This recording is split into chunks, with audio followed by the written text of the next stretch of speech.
Aquella mañana no lo sabía, pero mi cumpleaños número 35 iba a cambiarlo todo. Me llamo Andrea, y durante 15 años creí que la paciencia podía salvar un matrimonio. Estaba equivocada. El sol de Madrid entraba a raudales por los ventanales del piso que compartía con Manuel, uno de los abogados más influyentes de la ciudad. En las revistas del sector lo llamaban el tiburón del despacho, pero en casa apenas hablaba. Sus palabras eran cuchillos envueltos en seda. Aquel debía ser un día especial. Manuel había reservado mesa en el restaurante del Hotel Castellana Palace, el lugar donde solía cerrar contratos millonarios. Nunca me había invitado allí. Por un momento quise creer que lo hacía por amor. Me miré al espejo y me permití un lujo, sentirme guapa. Me había gastado 3 meses de pequeños ahorros escondidos para comprar un vestido sencillo pero elegante. Por mí, pensé, solo por mí. ¿Todavía no estás lista?, gritó Manuel desde el salón. Llegamos tarde.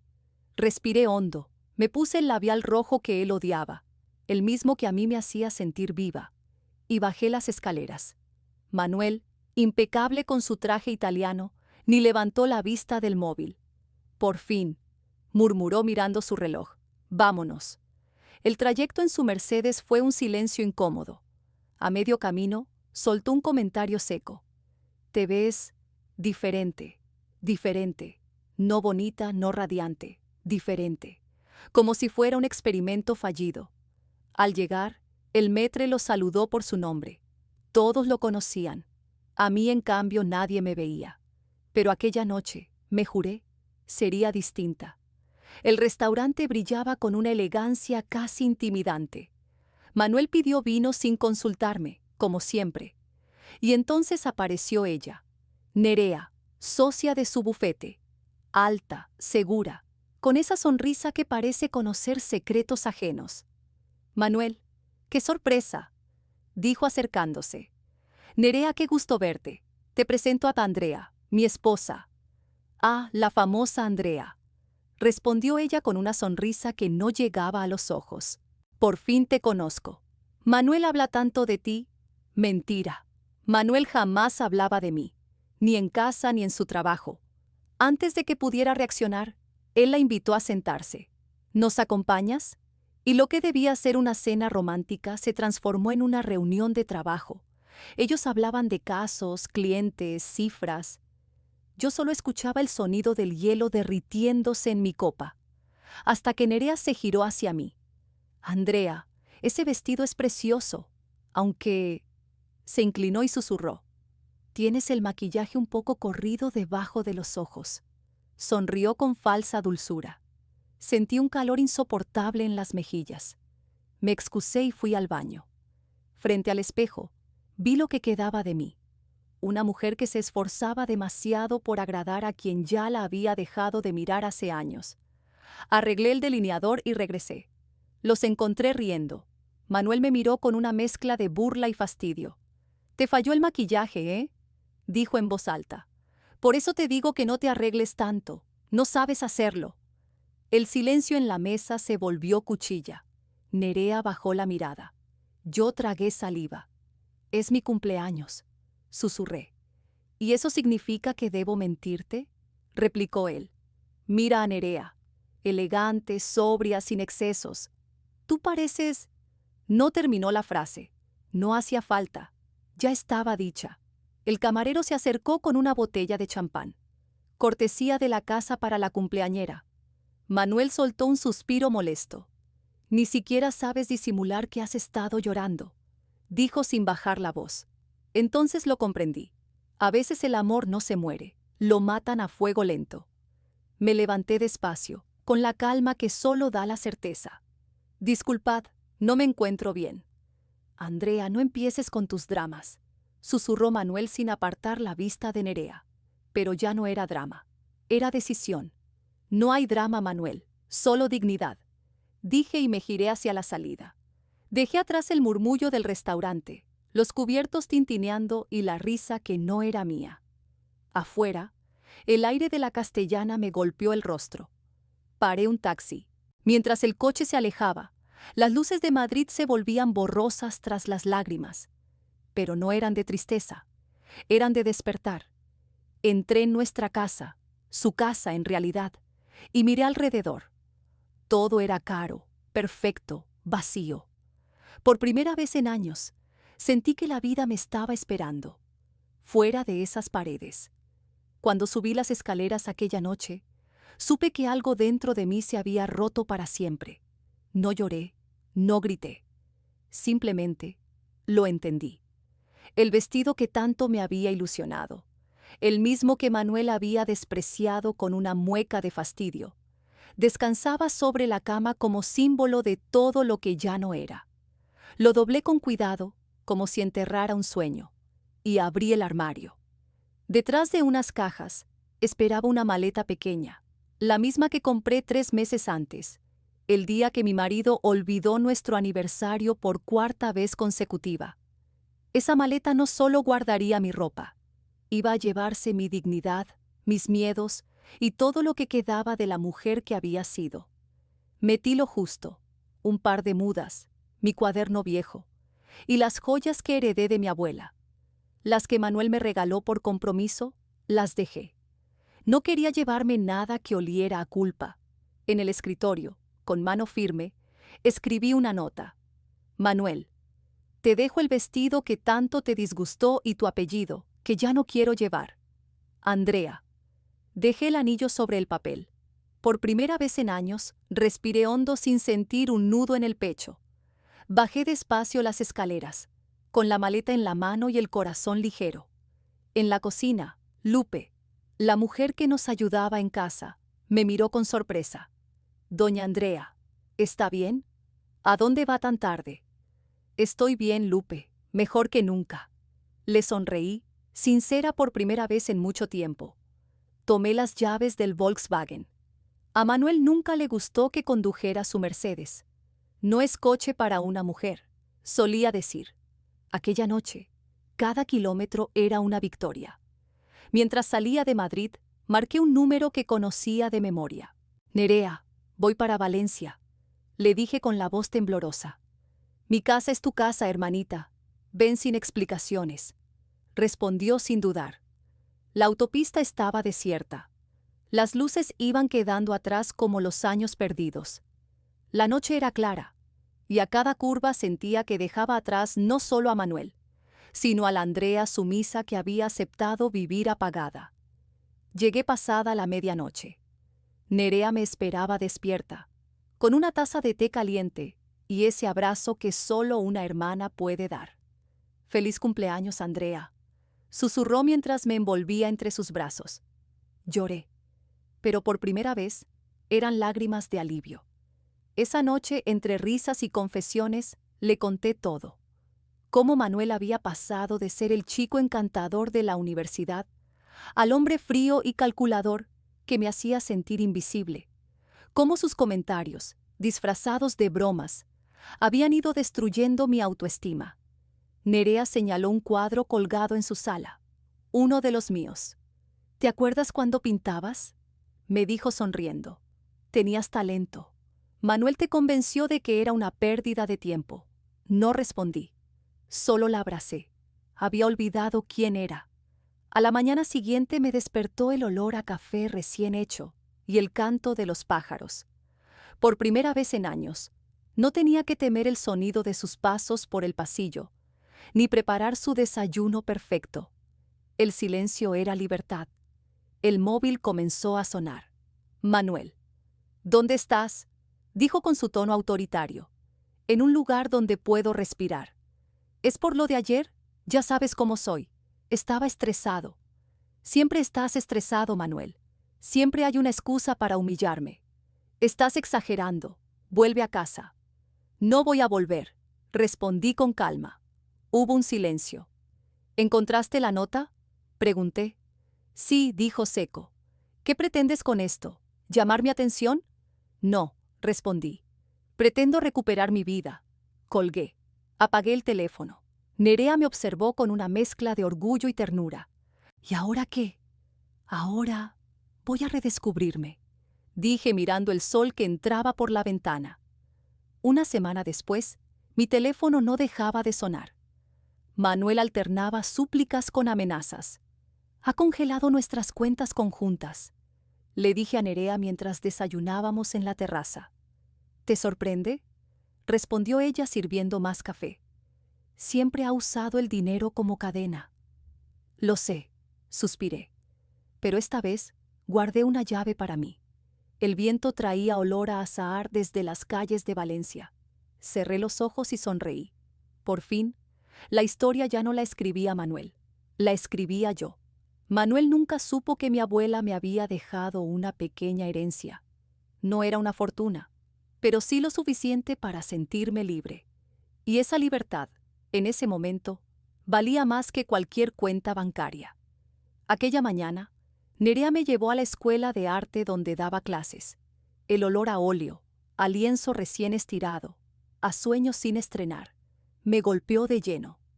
Era como volver a respirar después de años bajo el agua. Cada trazo, cada conversación entre los alumnos, me recordaba quién era antes de convertirme en la esposa de Manuel. Tenemos un puesto vacante para profesor auxiliar, dijo Nerea con aparente casualidad, mientras caminábamos entre los caballetes. El director es amigo mío y ya le he hablado de ti. ¿De mí?, reí nerviosa. Hace años que no toco un pincel. El talento no desaparece, solo se duerme, respondió sonriendo. Y ya es hora de despertarlo. Esa tarde tuve una entrevista con el director, un hombre de unos 60, vital, con las manos manchadas de pintura y una mirada que parecía leer el alma. Nerea había conservado fotos de mis antiguos cuadros, y cuando las vio, él asintió con una sonrisa. «Tienes algo que no se enseña, Andrea», me dijo. «Sensibilidad. Eso no se aprende, se nace con ello». Cuando aceptó contratarme, sentí una emoción que rozaba el miedo. Era la primera vez en años que alguien confiaba en mí sin condiciones. Pero mientras salía del edificio, la voz de Manuel resonó en mi cabeza. «Pintar no te dará de comer, Andrea. Es cosa de gente sin ambición». Sacudí el pensamiento, pero el eco seguía allí, hasta que sonó el móvil. Era Sara, la esposa de Álvaro, el mejor amigo de Manuel. «Andrea, ¿estás bien? Todos están preocupados», dijo con ese tono entre curiosidad y culpa. «Estoy perfectamente, Sara. Solo necesitaba alejarme». «Manuel está destrozado», insistió. «Dice que no entiende por qué te fuiste así, sin hablar». Contuve una risa amarga. 15 años de matrimonio, Sara, y nunca escuchó cuando sí hablé. Las parejas pasan por crisis. Nadie tiene un matrimonio perfecto. Esto no es una crisis, le dije en voz baja. Es una liberación. Al otro lado del teléfono hubo un silencio incómodo. Y entonces, casi en un susurro, Sara confesó: «Siempre te he admirado. Álvaro también me critica, pero nunca he tenido tu valor». Colgué con un nudo en la garganta, no solo por ella, sino por todas las mujeres atrapadas en jaulas de oro. Esa noche, cenando con Nerea en la terraza, le conté la conversación. «No me sorprende», dijo ella sirviendo más vino. «En ese círculo social, las apariencias lo son todo. Viven adoradas pero vacías», admití. «Como tú vivías», corrigió. «Hasta ahora», le sonreí, tenía razón. Por primera vez, yo dirigía mi propia vida. A la mañana siguiente, el móvil vibró con un mensaje que me heló la sangre. «Necesitamos hablar. Estoy en Valencia». «Manuel». Mi corazón dio un vuelco. ¿Cómo sabía dónde estaba? Llamé a Nerea. «Debió seguirte, o alguien se lo contó», dijo ella pensativa. «¿Quieres verlo?». Me quedé en silencio. Parte de mí quería gritarle todo lo que había callado. La otra, simplemente demostrarle que ya no tenía poder sobre mí. Sí, decidí al fin, pero no aquí, en un lugar público. Acordamos vernos en una cafetería del centro. Cuando llegué, Manuel ya estaba allí, impecable, con uno de esos trajes caros que parecían su armadura, pero con las ojeras profundas de quien ha perdido el control. «Te ves bien», fue lo primero que dijo, sorprendido. «Gracias», respondí, cortante, sentándome frente a él. El silencio entre los dos era denso, pesado. 15 años de reproches y palabras nunca dichas. ¿Por qué te fuiste así?, preguntó al fin. ¿Por un comentario sobre tu maquillaje? Reí sin humor. No fue solo un comentario, Manuel. Fue la última gota de un vaso que llevas llenando años. ¿Años? Andrea, siempre te he dado todo. ¿Todo? Lo interrumpí. ¿Te refieres a la ropa que tú elegías? ¿A la casa que decoró tu madre? ¿O a la vida que diseñaste sin preguntarme? Su ceño se endureció. Te saqué de un barrio de clase media. Te di acceso a un mundo que no habrías conocido sin mí. Deberías estar agradecida. Esa frase fue como un bofetón, pero también una revelación. Por fin lo veía sin filtros. Ese era el verdadero Manuel. Arrogante, vacío, incapaz de amar sin dominar. Respiré hondo y lo miré a los ojos. No he venido a discutir, dije con calma. Solo a decirte que quiero el divorcio. El color se le fue del rostro. En ese instante, supe que el poder había cambiado de manos. Ya no era él quien decidía mi destino. Era yo.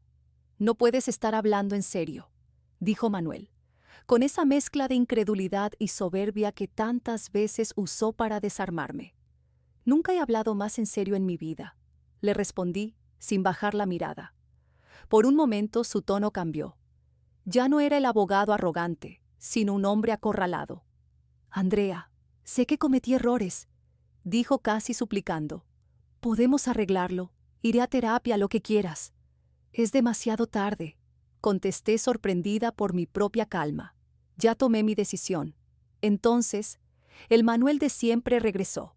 La voz se le endureció, el orgullo se le encendió en los ojos. ¿Y qué vas a hacer? ¿Vivir de la caridad de tu hermana? ¿Volver a ese piso deprimente donde te conocí? Sonreí. Tengo un trabajo y planes que no te incluyen. Aquello le tocó el ego. Lo vi en su mandíbula tensa. Si crees que voy a permitir que me dejes así, estás muy equivocada. Te lo quitaré todo. Ya no me queda nada que puedas quitarme, respondí despacio. Mi dignidad la recuperé cuando dejé aquel vestido sobre la cama. Me levanté para irme, pero él me agarró del brazo. Su voz fue un susurro venenoso. Esto no ha terminado. Recuerda quién soy en esta ciudad. Un solo llamado mío y no volverás a trabajar en ningún sitio. Me solté, mirándole con una serenidad que lo desconcertó. Ese es el Manuel que conozco, le dije. El que amenaza cuando no consigue lo que quiere. Salí de la cafetería temblando, pero con la cabeza alta. Y tenía razón. Manuel no era un hombre que aceptara derrotas. Esa misma noche, el teléfono sonó. Andrea, lo siento mucho, dijo el director de la escuela de arte. Ha surgido una complicación con tu contratación. No necesitó decir más. Manuel había cumplido su amenaza. Colgué. Nerea me encontró en el sofá, inmóvil, con la mirada perdida. Movió sus influencias. Le expliqué. Ya no tengo el trabajo. Ella se sentó a mi lado y me apretó las manos. Entonces tendremos que ser más inteligentes que él. A la mañana siguiente, Alejandro, el marido de Nerea, nos consiguió una cita con Hugo, un abogado de prestigio en Valencia, conocido por enfrentarse a hombres poderosos. Su despacho ocupaba un piso entero con ventanales que daban al centro de la ciudad. Tu caso me interesa, Andrea, dijo después de escuchar mi historia. Manuel tiene fama de implacable, pero no de honesto. Es poderoso y vengativo, le advertí. Hugo sonrió, tranquilo. Todos los hombres son iguales ante la ley, incluso los que creen que están por encima de ella. Esa misma semana, Manuel recibió la notificación del divorcio. Su reacción fue inmediata. Una contrademanda acusándome de abandono del hogar y solicitando que no recibiera ninguna compensación económica. Hugo revisó los documentos y sonrió con ironía. Era de esperarse, pero tenemos algo que él no sabe.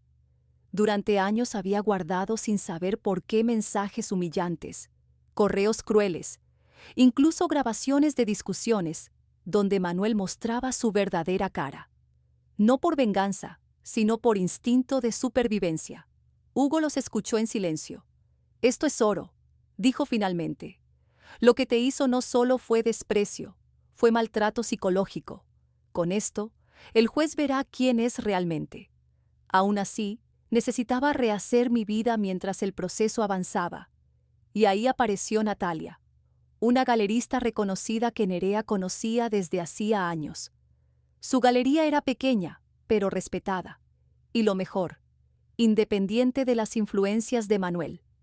Tu obra tiene fuerza, me dijo Natalia, observando mis lienzos antiguos y los nuevos bocetos que había pintado desde que me fui. Hay rabia, pero también belleza. Me gustaría exhibir algo tuyo en una muestra colectiva el mes que viene. Me quedé sin palabras.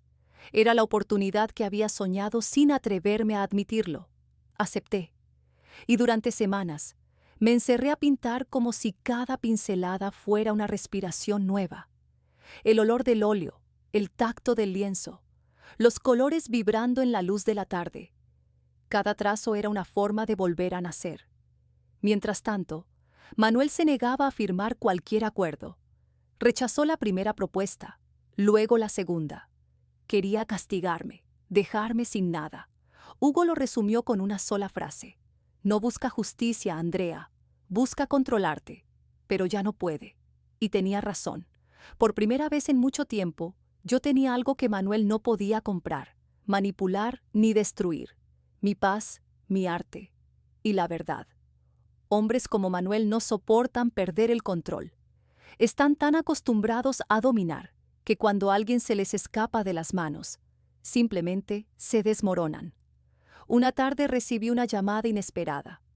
«Soy Nerea», dijo la voz al otro lado. «¿Podríamos vernos, Andrea?» «Es importante». Era la socia de Manuel, la misma que había estado con nosotros la noche de mi cumpleaños. Nos encontramos en un pequeño café, lejos del centro. Nerea estaba nerviosa, mirando constantemente a su alrededor, como si temiera ser vista. «Lo que Manuel te hizo no fue justo», comenzó con un hilo de voz. «Y no es la primera vez que lo hace». Me quedé helada. Nerea me contó que Manuel había tenido comportamientos similares con otras mujeres. Acoso, manipulación, abuso psicológico hacia empleadas y pasantes del bufete. Ella misma había sido testigo. «¿Por qué me cuentas esto ahora?», pregunté confundida. «Porque he presentado mi renuncia», explicó. «Y porque lo que te hizo aquella noche me abrió los ojos. He permitido cosas que no debí permitir». Sus palabras me dejaron sin habla.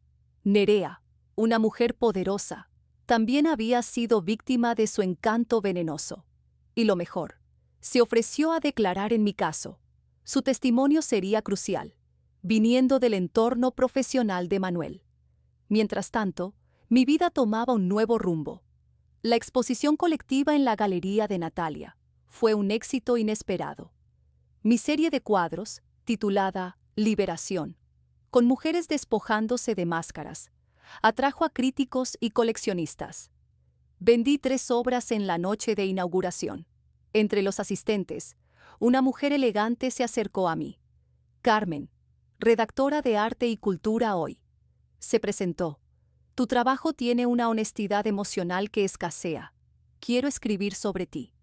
2 semanas después, mi cuadro principal, una mujer frente al espejo quitándose sus máscaras, aparecía en la portada de la revista, con un titular que me estremeció. «Andrea, el renacimiento tras el silencio». El artículo coincidió, irónicamente, con la fecha de la audiencia de divorcio. Aquel día entré al juzgado con la frente en alto. Manuel ya estaba allí, impecable, con su abogado, pero visiblemente tenso. Probablemente había visto la revista. La jueza, una mujer de mirada firme y voz serena, repasó ambos casos con precisión quirúrgica. Cuando llegó el momento de presentar pruebas, Hugo, mi abogado, desplegó el dossier, mensajes humillantes, correos crueles, grabaciones y el testimonio firmado de Nerea. El abogado de Manuel se levantó, nervioso. «Su señoría, mi cliente niega categóricamente estas acusaciones». La señora Montero abandonó el hogar tras una discusión menor. La jueza levantó la vista, arqueando una ceja. ¿Una discusión menor?, repitió con tono irónico. Según el testimonio de la señora Rivas, el señor Montero humilló públicamente a su esposa en su cumpleaños. Y parece que no fue un hecho aislado. Manuel se removió en su asiento. No estaba acostumbrado a que lo cuestionaran. Cuando llegó mi turno de hablar, sentí que todas las piezas encajaban. Ya no temblaba. No busco venganza, dije con voz clara. Solo justicia y la oportunidad de reconstruir mi vida. Al final, la jueza dictó una resolución preliminar a mi favor. Pensión compensatoria y la mitad de los bienes adquiridos durante el matrimonio. Manuel se levantó furioso. «Esto no quedará así», me escupió al cruzarnos en la salida. Lo miré a los ojos y respondí: «Ya quedó así, Manuel. Ahora, si me disculpas, tengo una vida que continuar». 6 meses después. La sala de exposiciones estaba llena. Mi muestra individual, Renacimiento, se inauguraba en una de las galerías más prestigiosas de Ciudad de México. Críticos, coleccionistas y curiosos se detenían frente a mis obras, hablando de técnica, de luz, de emociones. Y entre la multitud, lo vi, Manuel. Había adelgazado, tenía el rostro envejecido, los hombros caídos. Se acercó despacio hasta mi cuadro principal. Una mujer de espaldas, dejando un vestido sobre una cama, caminando hacia un amanecer dorado. «Impresionante», murmuró, sin atreverse a mirarme. «Gracias», respondí con serenidad. «Nunca imaginé que llegarías tan lejos». Por primera vez, en todos nuestros años juntos, hablaba con respeto. «Ese fue siempre tu error, Manuel», le dije. «Subestimarme». Guardó silencio. Asintió levemente y se alejó entre la multitud, perdido entre mis colores. Nerea apareció a mi lado y me abrazó por los hombros. «¿Estás bien?», me preguntó con ternura. «Mejor que nunca», respondí, sonriendo. Mientras la galería se vaciaba, me quedé sola frente a mi cuadro favorito. Una mujer se despojaba de un vestido de gala, dejándolo caer mientras avanzaba hacia la luz. El título era simple: «Te falló el maquillaje». Ese cuadro era mi historia, porque a veces las humillaciones no son el final, son el comienzo de algo nuevo. El día que Manuel me quiso destruir, sin saberlo, me regaló la fuerza para descubrir quién era realmente. Dejé atrás su nombre, su sombra y su mundo, pero me llevé lo único que nunca podrá arrebatarme: mi dignidad y mi talento.